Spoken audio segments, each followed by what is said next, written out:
Sud Radio, les Jeux dans tous leurs états. Thierry Guerrier, Joseph Ruiz.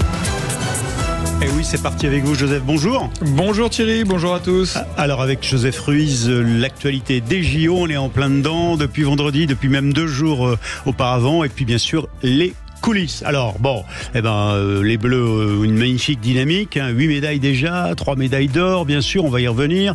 Les chances de médailles aujourd'hui, ça va être notre sujet tout de suite. Et puis on va partir avec Clément Arion sur la place de la Concorde, Joseph. Pourquoi la Concorde ? Ouais, parce qu'il y a les épreuves de skate du côté de place de la Concorde. De skateboard, exactement. C'est vraiment un endroit qui est absolument magnifique. Bonjour Clément. Bonjour Joseph, bonjour Thierry. Bon alors, est-ce que ça démarre dans quelques instants, peut-être même que ça a déjà démarré. Vous allez nous le dire Clément Arion, est-ce que l'ambiance commence à monter ? Alors ça a démarré, la première série qui vient de commencer et on se sent vraiment comme des privilégiés. C'est magnifique ce spot sur la place de la Concorde, un parc urbain géant, les rampes, les escaliers et puis des skateurs avec beaucoup de style, casquette à l'envers sur la tête, une vue sur la tour Eiffel au loin, c'est magnifique. J'ai croisé des Parisiens venus assister à l'événement et ils m'ont dit mais qu'est-ce que c'est étrange de voir la place de la Concorde déguisée comme ça.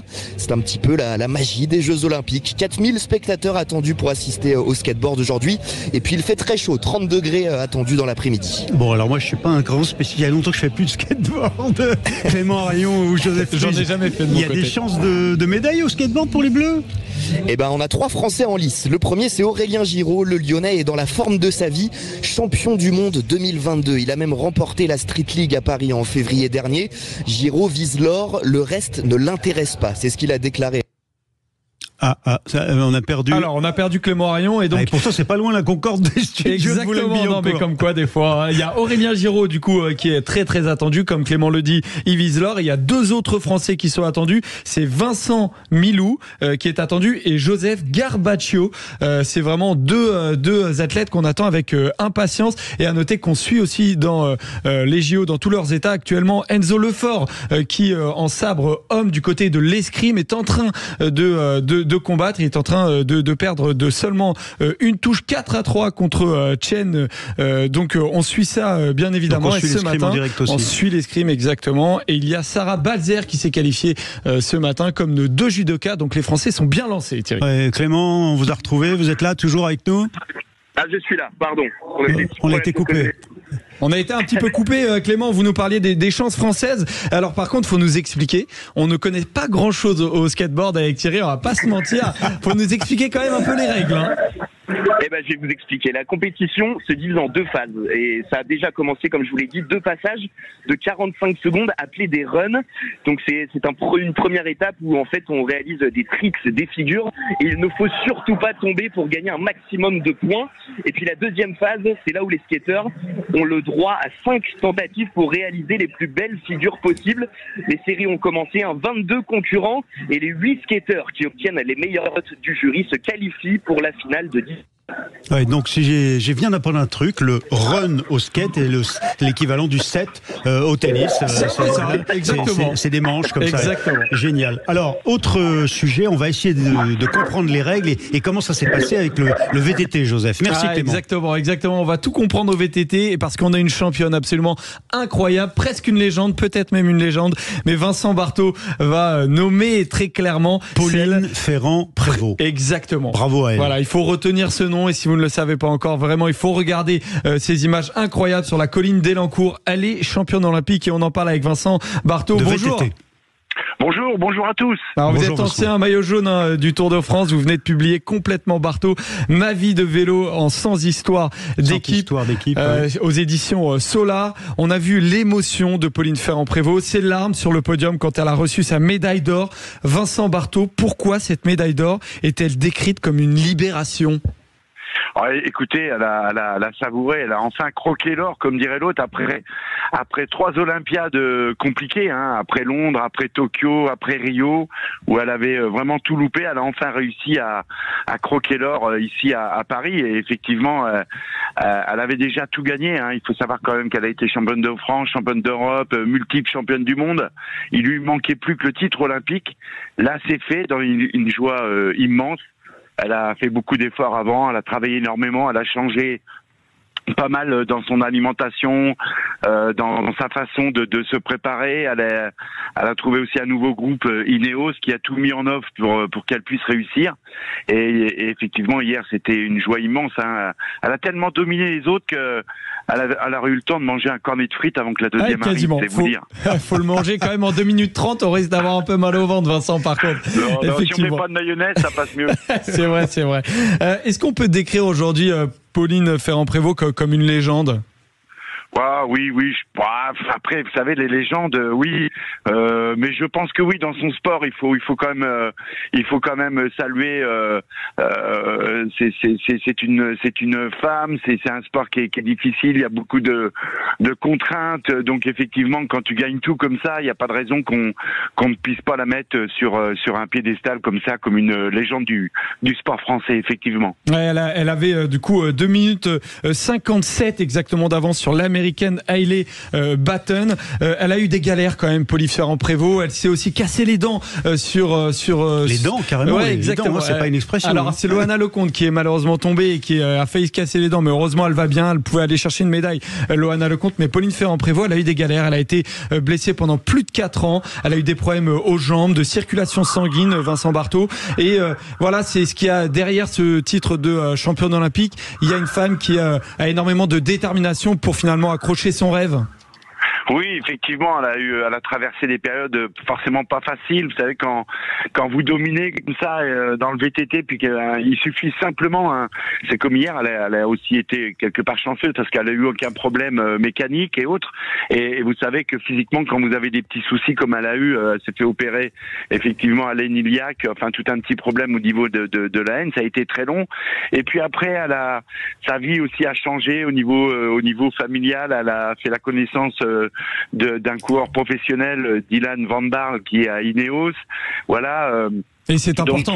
Et c'est important parce que ça permet aussi d'avoir intimement un cadre très clair. Elle a perdu 3 kilos pour se présenter sur cette épreuve. Aujourd'hui, Vincent Barthaud, Pauline Ferrand-Prévôt, elle a 32 ans, elle va arrêter le VTT, elle va se tourner vers le Tour de France. Est-ce que on peut enfin avoir un Français, une Française qui va gagner le Tour de France?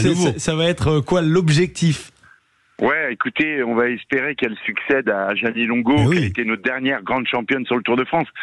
En ce qui concerne Pauline Ferrand-Prévôt, oui, effectivement. Alors, il faut savoir quand même qu'elle vient de signer un contrat de 3 ans. Elle va changer d'équipe. D'Ineos, elle va passer à Visma Leasebike, justement, où son conjoint est professionnel dans cette équipe. Ils vont mettre tout en œuvre. Vous l'avez dit tout à l'heure, elle a marre du VTT. Maintenant, elle a tout gagné. Donc, il faut qu'elle se refixe d'autres objectifs et elle va partir sur le Tour de France. Alors, est-ce qu'elle va avoir les moyens de gagner? Elle a les capacités de pouvoir l'emporter, mais encore une fois, attention, quand on passe du VTT sur la route, c'est pas tout à fait pareil. C'est jamais facile. Elle a déjà un passé de route quand même, mais je pense qu'elle peut tirer son épingle du jeu. Après, à gagner, c'est pas fait encore. Un défi incroyable à la hauteur de Pauline Ferrand-Prévôt, championne olympique de VTT. C'est fou avec tout ce que vous venez de nous raconter tous les deux, tous les pépins qui lui sont arrivés, sa victoire là, très bien, mais elle va changer de discipline dans la discipline. Ouais, exactement. Et sacré défi parce que le public français va la soutenir évidemment sur les routes du Tour l'année prochaine, mais c'est pas gagné d'avance. Mais il va être derrière. Regardez comme il était derrière sur la colline d'Elancourt, et ça va être pareil aujourd'hui pour Victor Koretsky parce que c'est un Français qui vise une médaille. Le favori c'est Tom Pidcock, mais Victor Koretsky il peut aller chercher une médaille. Et là on parlait donc, vous l'avez compris, du VTT avec, merci Vincent Barthaud, Pauline Ferrand-Prévôt qui est devenue championne olympique des VTT. Et puis j'ai donc retenu qu'il fallait, à propos du skateboard, chaque manche c'est un run, comme il y a des sets au tennis et des manches dans les autres. Exactement. Voilà, mais on apprend tous les sports, c'est les Jeux Olympiques. Ça c'est les JO. On se retrouve tout de suite. C'est les Jeux Olympiques dans tous leurs états, les coulisses, l'actualité des JO, c'est sur Sud Radio. Sud Radio. Sud Radio. Parlons vrai. Parlons vrai. Sud Radio. Parlons vrai. Sud Radio, les Jeux dans tous leurs états. Thierry Guerrier, Joseph Ruiz. Avec Joseph, les coulisses et l'actualité des JO. Et là, on va revenir avec Quentin Gérard sur l'ambiance dans les stades, dans les sites olympiques et la façon d'ailleurs dont les athlètes finalement se félicitent, Quentin, de la ferveur. Oui, ils sont plusieurs à l'avoir souligné. C'était décisif, apporté par les supporters pour leur performance. On se souvient notamment d'Antoine Dupont qui n'en revenait pas de l'ambiance au Stade de France pour le rugby à 7. Joseph nous l'a dit là. C'était incroyable. Sincèrement aussi tout à l'heure. incroyable. Mais même lui, habitué à ces ambiances folles, il n'en revenait pas. Donc, mieux que le rugby à 15. C'est quand même fou. Hier, il y avait aussi un Pauline Ferrand-Prévot, sacrée championne olympique de VTT dans une ambiance incandescente.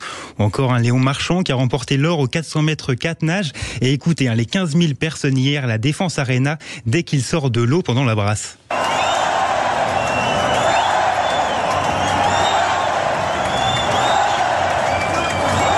Ça, c'est à chaque fois qu'il lève la tête. Hein. Les cris, c'est quand dans la brasse, tout d'un coup, il monte. C'est ça.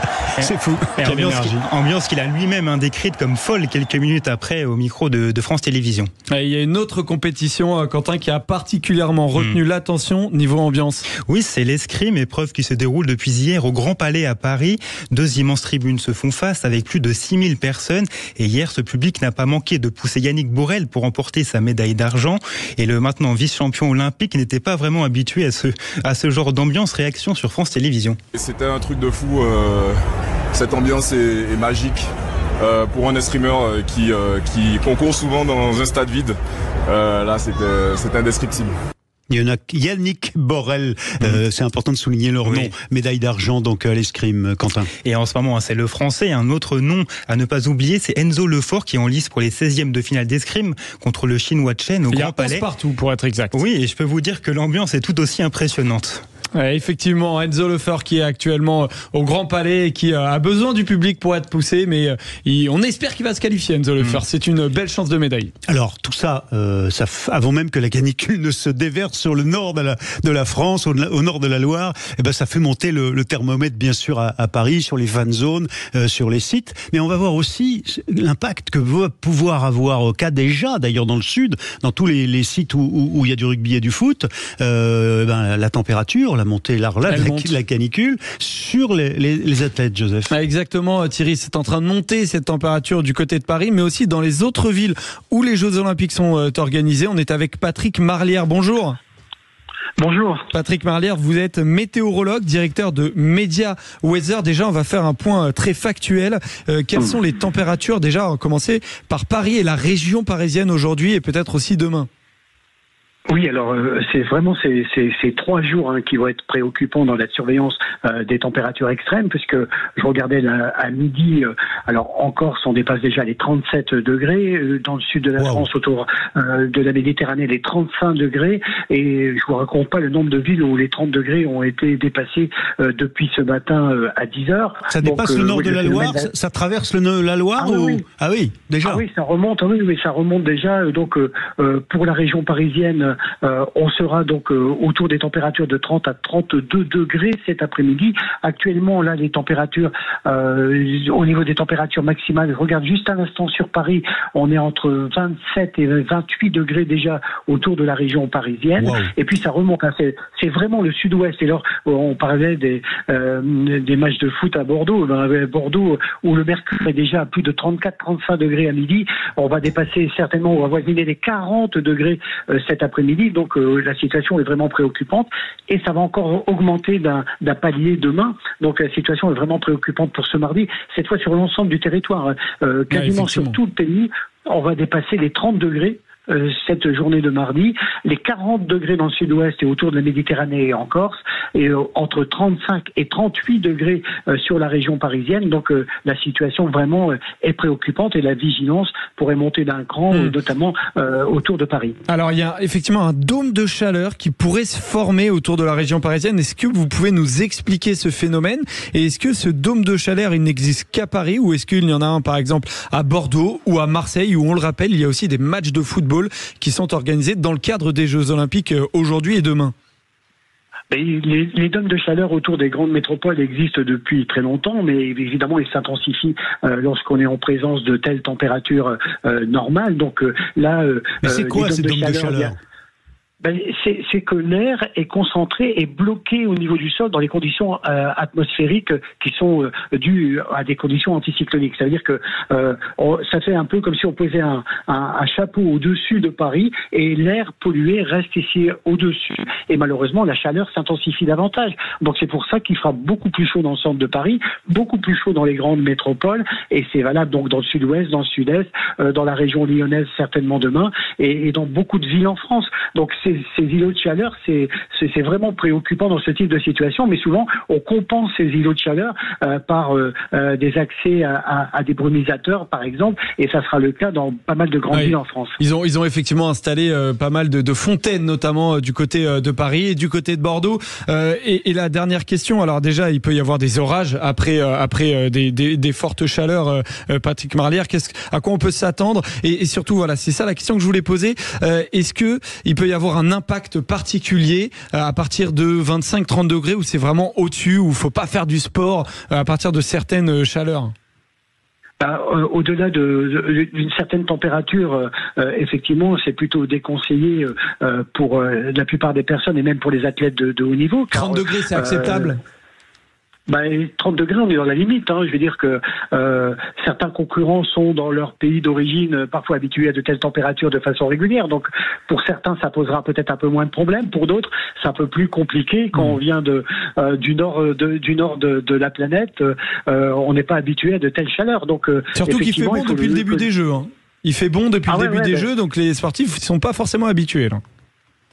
Justement, et c'est cette accumulation de journées avec ces fortes chaleurs. Et puis les appartements ont été construits pour qu'ils soient en partie pas climatisés, mais en tout cas qui leur apportent beaucoup de fraîcheur le soir. Donc là, de ce côté-là, ça devrait aller. Mais en revanche, oui, c'est pratiquer une activité sportive, et surtout pour des épreuves de longue durée. C'est-à-dire si c'est des épreuves de courte durée, les conséquences sont moins graves. Mais les épreuves de longue durée, c'est un peu plus perturbant. Et donc c'est là qu'il faudra certainement être beaucoup plus vigilant. Et puis Patrick vous annoncez les orages. Les orages mercredi et jeudi. C'est là où j'allais en venir, c'est-à-dire que vous n'êtes pas médecin du sport, on vous pousse sur l'impact sur les athlètes, et vous n'êtes pas médecin du sport. En revanche, vous êtes météorologue. Et oui, mais la question était légitime. Vous êtes météorologue, et donc ça va se finir comment? Par des orages, en un mot. On a fini, mais en quelques secondes, si vous voulez bien, Patrick.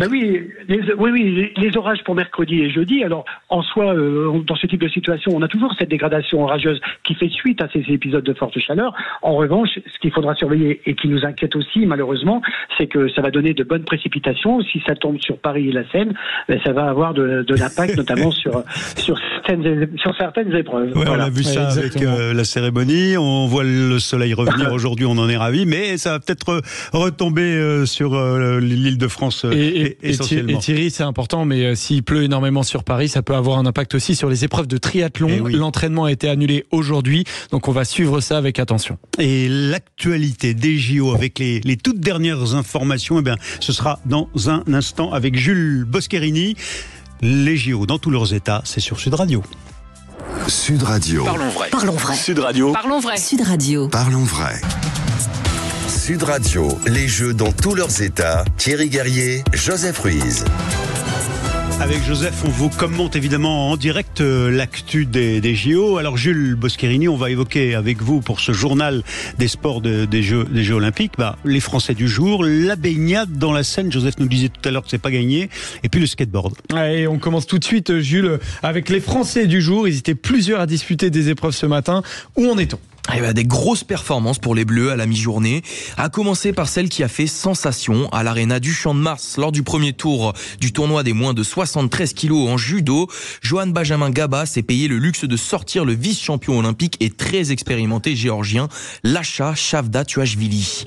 À 23 ans, celui qui vit sa première Olympiade a poussé son adversaire jusqu'à la prolongation, et c'est suite à un troisième avertissement pour non-combativité infligé par l'arbitre à son adversaire que Gaba se qualifie pour les 16e de finale. Un grand moment d'émotion que vous avez pu suivre sur France Télévisions. Ça c'est très bien, Johan Benjamin, il faut qu'il continue. Il lui demande de s'habiller. Peut-être qu'il va lui mettre. Il va lui mettre la dernière pénalité. Il faut rester dans le reste de la journée, rester concentré, ne pas s'enflammer, ne pas crier à la victoire trop tôt, parce que là, on va se mettre à rêver. Il vient de battre le vice-champion olympique. Alors ça, c'était sur France Télévisions, Jules Boscherini. Et Cocorico aussi pour le sabre, avec 2 Françaises qualifiées pour les 8e de finale. La numéro 2 mondiale, Sarah Balzer, est parfaitement entrée dans la compétition et s'impose 15-9 contre la Tunisienne Yasmine Dakfous. Et également une autre Française, un peu plus étriquée cette fois-ci pour Manon Apiti-Brunet, mais une qualification tout de même 15-12 contre la Kazane Aïgerim Saribay. Les huitièmes de finale sont à suivre à partir de 14h05. En revanche, une petite déception pour Océane Müller qui échoue de peu dans sa quête de podium. La Française termine 5e de la finale du tir à la carabine à 10 mètres. Le même résultat qu'à Tokyo en 2021. Et on suit l'affaire avec attention, la baignade dans la Seine pour le triathlon notamment qui fait à nouveau parler d'elle, Julien. Et pas en bien malheureusement, à J-1 de l'épreuve de triathlon et après une première annulation hier, toujours pas d'entraînement ni de familiarisation dans la Seine pour les athlètes. Les organisateurs se justifient suite aux pluies qui se sont abattues sur Paris vendredi lors de la cérémonie d'ouverture. Qu'est-ce que ça va être avec les orages vendredi alors, Eh ben c'est ça, la question qui se pose maintenant, c'est les épreuves vont-elles bien avoir lieu demain? La réponse est oui, car si la qualité de l'eau est encore insuffisante, les organisateurs ont prévu des jours de contingence pour reporter les épreuves. Ah oui, moi je veux qu'on m'explique ce que ça veut dire, les jours de contingence pour reporter les épreuves. Joseph. Ouais, mais ça devient technique, les Jeux Olympiques, Thierry. Et on termine, Jules, avec un mot de skateboard, avec des athlètes qui sont très très jeunes. Absolument, les filles ont déjà terminé leur tournoi et si une nouvelle championne olympique a été sacrée en la personne de la japonaise Koko Yoshizawa, c'est surtout l'âge du podium qui surprend. Il est exclusivement composé de mineurs. La championne n'a que 14 ans, la vice-championne, une japonaise aussi, Liz Akama, a 15 ans et 16 ans pour la brésilienne Raissa Lille qui complète le podium. Chez les Françaises, on retrouve également de jeunes talents avec Louisaina Taboulé, 15 ans et Lucie Chounir, 14 ans et Benjamin de la délégation française. Aujourd'hui, c'est au tour des garçons de faire leur entrée leur entrée dans le parc et la moyenne d'âge est un peu plus élevée. On tourne autour des 25, 26, 27 ans, mais il y a aussi des moins de 20 ans, le Canadien de 19 ans, Cordiano Russell, mais surtout le Nippon de 14 ans, Jinju ou Onedera. Ah, incroyable. Ça veut dire que chez les hommes, c'est un peu plus âgé. Il faut arriver plus tard à la maturité. Hein. Les filles sont meilleures plus tôt. Voilà. Il y en avait une qui avait 12 ans hier. Non mais c'est incroyable ce que vous nous racontez, Jules. Alors on va rester avec les filles. On va passer au water-polo, Joseph, maintenant. Water-polo féminin à Paris, bien sûr. Ouais, on est avec Lou Counil. Bonjour. Bonjour. Vous êtes ancienne gardienne de but de l'équipe de France, le water-polo. Vous en avez été aussi la capitaine et c'était important pour nous de donner aussi, de mettre la lumière sur le water-polo féminin parce que c'est une grande première pour le water-polo féminin pour l'équipe de France. C'est un moment historique. Est-ce que vous pouvez nous expliquer pourquoi est-ce que c'est historique ? Et ben c'est tout simplement la première fois que l'équipe de France de water-polo féminin participe à cette compétition puisque les water-polo masculins est au jeu depuis 1900 et les filles n'y sont que depuis 2000 et jusque-là les Français n'avaient pas encore réussi à participer à cette compétition et donc c'est chose faite pour Paris 2024. Donc c'est un début important pour les Françaises. On va suivre ça bien évidemment parce que c'est historique et qu'est-ce qu'on peut en attendre parce que l'entrée en matière a été un peu compliquée avec une défaite 15-6 contre l'Espagne. Quel est l'objectif de ces jeux pour nos joueuses ? L'objectif des jeux, donc pour les Françaises, elles sont en 2 poules et l'objectif c'est de sortir de ces matchs de poules, de terminer à la 4e place au moins pour pouvoir viser un quart de finale. Donc ça veut dire qu'il faut aller chercher une victoire soit cet après-midi face à l'Italie, soit face à la Grèce en fin de semaine, puisque on sait, l'Espagne, c'était quand même l'équipe vice-championne olympique. Elles vont jouer les Américaines qui sont championnes olympiques. Elles ont une poule assez relevée. Donc voilà, l'objectif pour les Françaises, c'est d'aller chercher une victoire pour pouvoir se qualifier sur le quart de finale et la semaine prochaine pour la suite de la compétition. Bon, mais Lou Counil, ancienne gardienne de but de l'équipe de France de water-polo, dites-nous, ça se passe où ? C'est pas dans le même bassin que les courses évidemment en natation. Donc ça se passe où ce water-polo ? Ça change de site, c'est-à-dire que la première semaine, on est à Saint-Denis, et ensuite la deuxième semaine, quand la natation s'arrête, on basculera dans l'autre piscine, là où il y a la natation actuellement. Donc le water-polo est sur 2 sites. Alors ça va être assez incroyable, effectivement, c'est le nouveau site en face du Stade de France. Faut nous expliquer un peu les règles. Combien est-ce que vous êtes dans le bassin ? Combien de temps ça dure ? Faut nous dire un peu.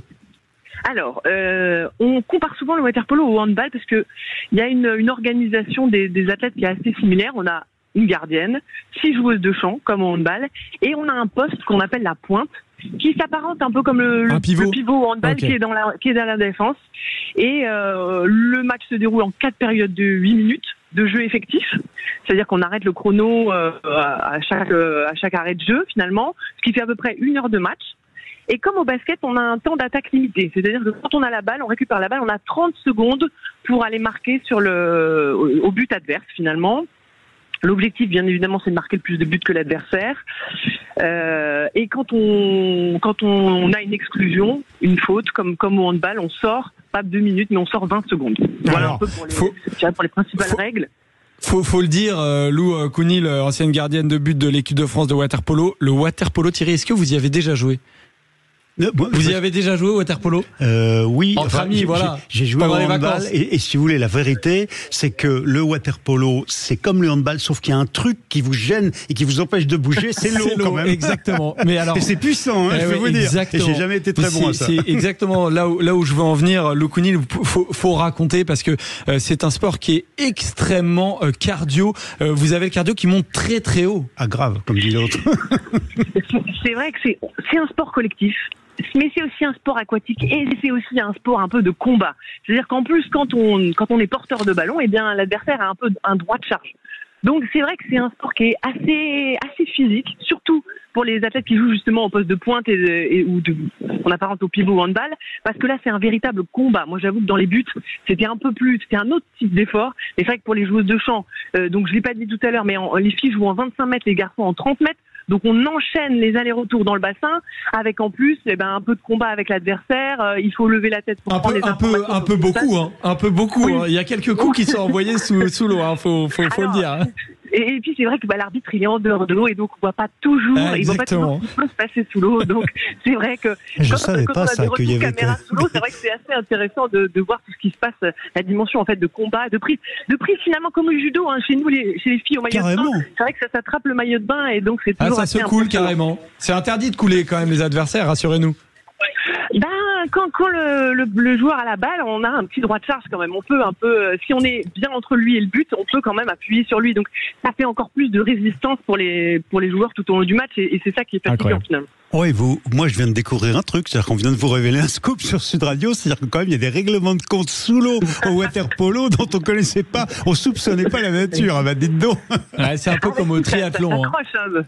Ouais, mais c'est comme ça. Donc faut être dur au water-polo féminin, c'est ce que vous nous dites. Oui, tout à fait. C'est un sport qui est difficile. C'est un sport qui est pas facilement accessible parce qu'il faut déjà savoir nager. Maintenant, c'est un outil très intéressant aussi pour les enfants pour apprendre à nager parce que jouer au ballon dans l'eau pour les enfants c'est quand même très intéressant. Donc, ce qu'on fait avec les plus jeunes, parfois on commence là où ils ont pied pour qu'ils puissent déjà avoir le plaisir de jouer au ballon dans l'eau, mais avec un peu moins de contraintes physiques que ça représente normalement de jouer là où on n'a pas pied. Bon, mais alors Lou Counil, vous nous avez bien expliqué en quoi c'était nouveau vraiment pour la France d'avoir une équipe féminine de water-polo qui compte un peu plus puisque c'est son entrée en lice dans les Jeux. Mais est-ce que vos camarades des autres grandes nations qui jouent au water-polo et qui gagnent des médailles, vous commencent à vous considérer, franchement, les Françaises ? Alors, on a un travail quand même qui est important depuis ces dernières années. On remonte un peu sur la hiérarchie internationale et on a fait un gros travail physique pour rivaliser justement avec les grosses nations. Maintenant, on a encore des nations avec lesquelles c'est compliqué physiquement. Si vous voyez les Américaines arriver, c'est encore un niveau physique supérieur pour l'instant auquel on n'est pas encore. Donc on commence vraiment à remonter sur la hiérarchie internationale et notamment parce qu'il y a eu un travail important pour les Jeux de Paris 2024. Et puis il reste encore un fossé parce que on a quand même des nations. Nous, c'est pas un sport qui est professionnel en France. C'est-à-dire que les filles font des études, elles travaillent à côté. Alors que c'est le cas aux États-Unis ou en Espagne. Alors les États-Unis, c'est encore un fonctionnement particulier avec les universités, mais dans d'autres championnats, quand vous allez en Hongrie, quand vous allez en Italie, c'est des championnats professionnels et donc des filles qui font vraiment que ça. Et donc c'est un peu ce qui peut nous manquer aussi pour passer le cap au-dessus au niveau des résultats. Mais alors du coup, soyons clairs, est-ce qu'on a une petite chance de médaille ou c'est pas l'objectif là du coup? C'est les Jeux de Paris, tout est possible. Ah bon, on va jouer. Et tout à l'heure c'est contre l'Italie à 14h, c'est ça? L'Italie, c'est quel genre d'adversaire? Alors l'Italie, quand on joue un pays, on joue aussi avec sa culture. Comme au football, c'est un pays aussi très filou, qui peut aussi jouer dans la simulation, qui fait semblant qu'on les attrape, etc. Donc voilà, on joue avec l'Italie la culture très filou. Ouais. On aime bien. Ils sont pareils dans tous les sports. J'aime beaucoup. Mais on les aime comme ça aussi. On va pas se mentir.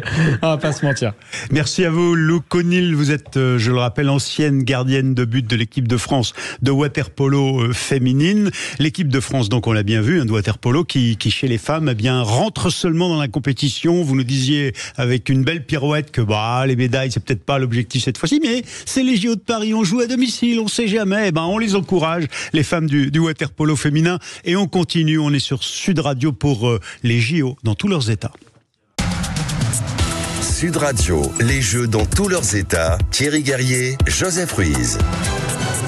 Et on poursuit avec Joseph et nos invités, bien sûr, sur l'actualité des Jeux, les derniers résultats, les dernières médailles, ce qui va se profiler aujourd'hui, évidemment. Et puis, on va vous parler à nouveau des coulisses, parce qu'imaginez-vous que le team USA, c'est-à-dire les athlètes américains, ils vont pas, comme tout le monde, dans le village olympique. Enfin, si, ils y vont. Mais enfin, ils n'y passent pas toute leur nuit. Ils ont leur propre espace. Et c'est dans un lieu magnifique du sport, dans le Val d'Oise, Joseph. Et on va se rendre du côté d'Aubonne, commune, effectivement, du Val d'Oise, 25 000 habitants, une vingtaine de minutes de Paris. Habituellement, c'est plutôt calme, plutôt paisible, mais depuis quelques jours, et même, on va même dire depuis quelques semaines, une grosse préparation. C'est une petite marmite. Le Team USL, l'équipe des États-Unis, les athlètes ont choisi d'y installer leur camp de base, Thierry. Dans un site qui s'appelle Atletica, où on fait déjà du sport depuis quelques années, mais il faut parler de ce site en particulier. On a comme invité aujourd'hui Arnaud Zumaglia. Vous êtes le directeur général du centre de performance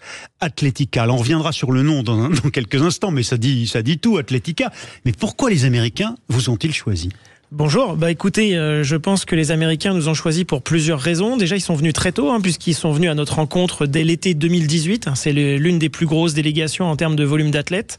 Ça fait déjà 6 ans qu'ils anticipaient et qu'ils cherchaient le lieu pour mettre leurs athlètes. Exactement, 6 ans. Wow. Ça nous a permis de bien travailler avec eux. Je pense que la première étape, ça a été pour eux de choisir dans une zone géographique à proximité du Stade de France et du futur village olympique. Et puis très rapidement, il y avait évidemment la capacité à tenir un cahier des charges très strict, avoir cette capacité aussi à accueillir du sport de haut niveau, de pouvoir remplir toutes les demandes qui pourraient arriver et s'ajuster entre 2018 et 2024, puisque évidemment le cahier des charges des sportifs s'affine en fonction des compétitions et des médailles obtenues. Voilà, donc la reconnaissance à la fois d'une position géographique idéale et d'une expertise. Alors qu'est-ce qu'il a de si particulier, ce site ? Alors le site existe depuis une trentaine d'années, il s'appelait avant CDFAS, Centre de formation départementale de formation et d'animation sportive. Il a fait l'américaniser un peu, Atletica, c'est ça ? En fait, le souhait, c'était de le faire un peu sortir de la confidentialité qu'il avait depuis 30 ans, puisqu'on forme des sportifs de haut niveau depuis un certain nombre d'années. On a vu Stéphane Diagana passer par nos équipements, et puis énormément de handballeurs aujourd'hui qui sont champions du monde, champions olympiques, ont été formés dans nos infrastructures. Notre ADN, finalement, notre cœur de métier, c'est de former les athlètes de 13 à 19 ans. C'est-à-dire que si on fait bien notre travail, on les envoie dans les clubs professionnels ou à l'INSEP ou dans les équipes de France. Donc ça, c'est notre cœur de métier. Et puis, on peut accueillir à peu près une quarantaine de disciplines différentes sur l'infrastructure. Votre métier, vous venez de nous l'expliquer, c'était avant via le département du Val d'Oise, et puis aujourd'hui, c'est une structure privée, c'est de former les nouvelles générations de sportifs qui vont aller peut-être au plus haut niveau national. Expliquez-nous, les Américains, ils ont le droit comme ça de faire bande à part à chaque fois, d'avoir leurs athlètes dans leur propre cocon. Toutes les délégations feront pas ça. Donc, comment c'est possible, ça ? Alors, on reste une structure parapublique. Aujourd'hui, on continue d'appartenir au département du Val d'Oise. C'est important parce que l'engagement du département, il est essentiel dans cette opération. Et les Américains. Et les Américains, eux, effectivement, ils ont le droit. Et en fait, ils ont surtout cette volonté et cette organisation qui est très atypique. On a reçu d'autres délégations, le Canada, la Colombie, d'autres délégations étrangères qui souhaitaient s'installer sur Atletica. Pour les Jeux ? Pour les Jeux. Les Canadiens étaient même arrivés avant les Américains, mais ils ont cette faculté à avoir vraiment une organisation, une ville quasiment à disposition des athlètes. Aujourd'hui, nous, en temps habituel, on est 40 collaborateurs, on est passé à 400 collaborateurs avec les Américains, et au quotidien, il y a presque 2000 personnes sur site qui encadrent l'ensemble des athlètes. Vous avez parlé du cahier des charges des Américains. Quel était-il exactement ? Qu'est-ce qu'ils demandaient de particulier ? Alors, le cahier des charges des Américains, il est sur la très haute performance, il est dans le détail du détail, on en parlait tout à l'heure. lits, c'est la salle de muscu. Alors c'est surtout la mise à disposition d'équipements, d'avoir une amplitude horaire de fonctionnement à la fois sur la restauration, sur l'ouverture des équipements qui soit très très souple. Si un athlète a envie de s'entraîner à 7h du matin, il faut qu'il puisse le faire. Pareil à 22h le soir. C'est la capacité à répondre à tous les besoins, notamment des besoins qui peuvent être colossaux. On en parlait tout à l'heure, le volume de glaçons dont ils ont besoin. Ça m'a frappé. Expliquez-nous. Attendez, combien de tonnes de glace, vous entendez bien, de glaçons, de glace les Américains vous ont demandé de produire? Expliquez-nous. C'est 24 tonnes de glaçons sur les 2 mois et demi de compétition. Alors ils en font plein de choses, des petits cocktails pour célébrer les médailles quand même, et puis ensuite c'est du glaçon qui à la fois vient venir conserver les boissons au frais, la nourriture, mais aussi traiter toute la bobologie qu'il peut y avoir en termes de rafraîchissement des corps dans les cas de canicule qu'on va rencontrer cette semaine notamment. Voilà, et après il y a un casse-tête pour vous. Vous avez de quoi produire 24 tonnes de glace comme ça. En Europe Nord, on a l'habitude de produire des quantités de glaçons, mais pas dans cette capacité-là. Donc l'avantage d'avoir travaillé avec eux longtemps à l'avance, ça nous a permis de nous préparer, d'aller chercher des prestataires et des fournisseurs qui puissent nous garantir ces livraisons. Il faut pouvoir mettre un athlète tout d'un coup dans une piscine avec que des glaçons pour rafraîchir son corps après un effort ou avant un effort. Oui, alors ça vient soit pour le rafraîchir, soit pour avoir la dimension de récupération. On a des bains déjà, des bains chauds et des bains froids, des bains à 6 degrés. Mais il faut être capable de déporter ce bain au pied de la piste quasiment, parce que parfois il y a l'utilité juste après la course. Est-ce qu'il y a des demandes quand même des Américains qui vous ont un petit peu étonné? En dehors de cette dimension glaçon, je dirais qu'après ils arrivent avec tout leur staff. Il y a nécessairement les besoins de climatisation. Les Américains sont très clim. Et la maire de Paris avait dit pas de clim. Donc alors, nous on avait le département avait investi 27 millions d'euros pour rénover les équipements. Il y a quand même quelques équipements sportifs qui ne sont pas rafraîchis aujourd'hui. Donc là les Américains ont déployé de la clim ponctuelle pour les besoins de l'événement. Ils vont être ravis d'en avoir cette semaine puisque jusqu'à présent on n'avait pas eu trop besoin. Et en dehors de ça, je dirais que c'est plutôt la gestion du quotidien par rapport au volume d'athlètes. La Team USA, c'est 592 athlètes. On en reçoit quasiment entre 400 et 500 sur site, mais c'est 25 000 personnes sur les 2 mois et demi qu'on reçoit à Atletica. Est-ce que les basketteurs qui sont actuellement à Lille vont arriver sur votre site en fin de Jeux Olympiques, parce que les finales sont à Bercy? Alors on aimerait énormément. Pour l'instant, c'est pas prévu parce que dans la Team USA qui fonctionne déjà à part des autres teams, il y a encore la team basket Dream Team qui fonctionne encore un peu à part vis-à-vis des autres athlètes. On a eu la chance d'avoir quelques belles personnalités qui sont venues nous rencontrer pour le moment. On espère pouvoir croiser les basketteurs, mais pour l'instant c'est pas prévu au programme. Mais vous en avez d'autres. Vous avez notamment Simone Biles.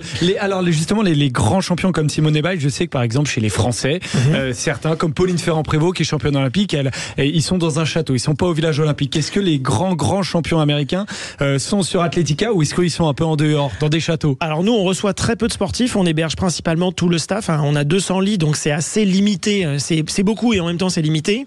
On a quelques sportifs qui viennent en fonction de leur compétition, qui viennent dormir 1 nuit ou 2 nuits. On a eu toute l'équipe de rugby à 7, on a eu le basket 3-3 également, Simone Biles, Noah Lyles, toutes les stars américaines. Du 100 mètres. Ils passent par Atletica pour les entraînements et la restauration et également toute la partie paramédicale. Ils dorment pas chez vous. Et en règle générale, ils dorment pas chez nous, non. Et à propos de dormir, les lits sont en carton aussi chez vous? Non, les lits sont pas en carton. On a travaillé avec eux. On a acquis une literie de marque française qui utilise une technologie américaine dans les matelas. Ils ont choisi les matelas, les Américains. Ils ont choisi les matelas. C'est une technologie qui libère des petites enzymes pendant qu'on dort. Donc voilà, c'est assez technique, mais ça nous sert nous en tout cas pour nos polistes, nos équipes de France qu'on forme tout au long de l'année.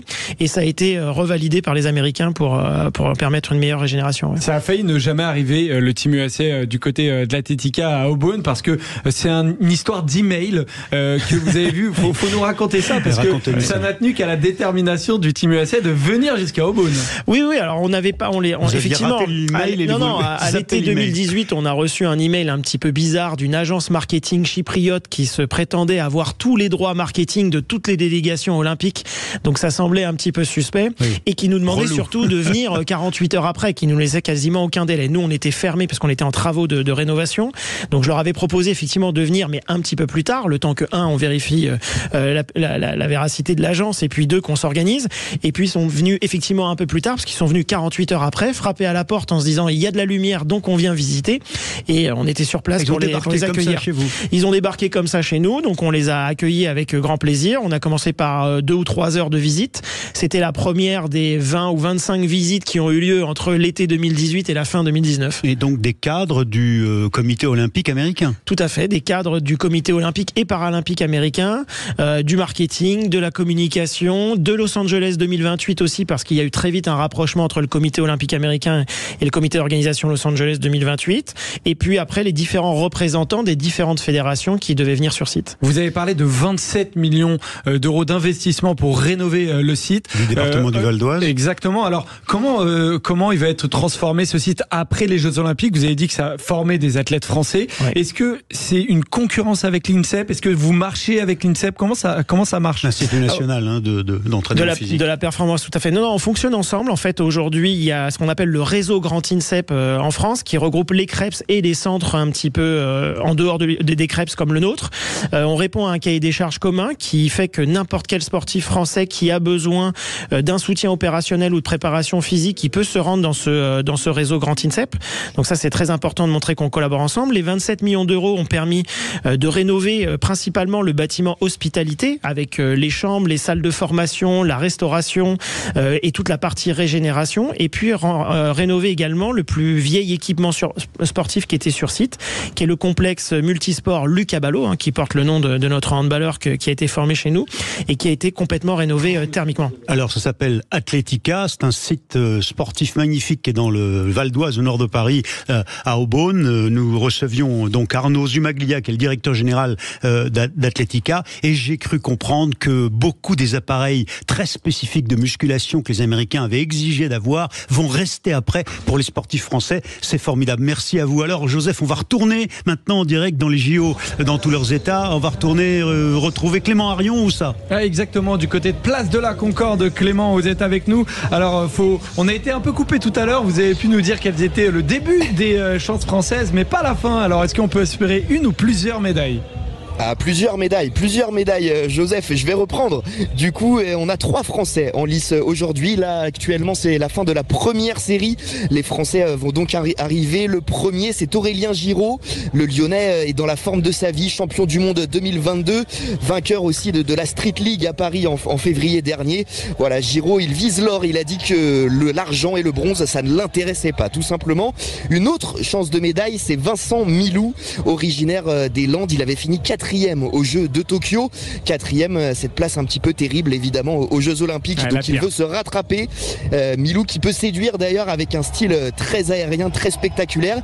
Et puis il y a un 3e Français, Joseph Garbaccio, un outsider, mais c'est l'un des plus connus, des skateurs les plus connus, parce qu'il a une particularité, il est youtubeur, il a une grosse communauté sur les réseaux sociaux où il éclaire notamment sur la discipline du skateboard. Il espère une médaille également, c'est ce qu'il a annoncé avant la compétition. Voilà. Merci Clément Arion, on va vous retrouver. La finale à 17h. Ok, c'est bien noté, et vous serez en direct du coup dans cette finale sur Sud Radio avec les vraies voix des JO chez Christine Bouillot entre 17h et 19h. Voilà pour ces JO dans tous leurs états. Je vais remercier Jamel Abdelak, Marie Faye, Amélie Béguin et Joseph Ruiz pour m'avoir accompagné et préparé ce 10-13. On se retrouve demain à 10h, bien sûr, pour les débats de l'été, mettez-vous d'accord, et les Jeux Olympiques dans tous leurs états. À tout de suite, vous êtes avec nous, restez avec nous pour cette belle journée de chaleur, morale et puis physique avec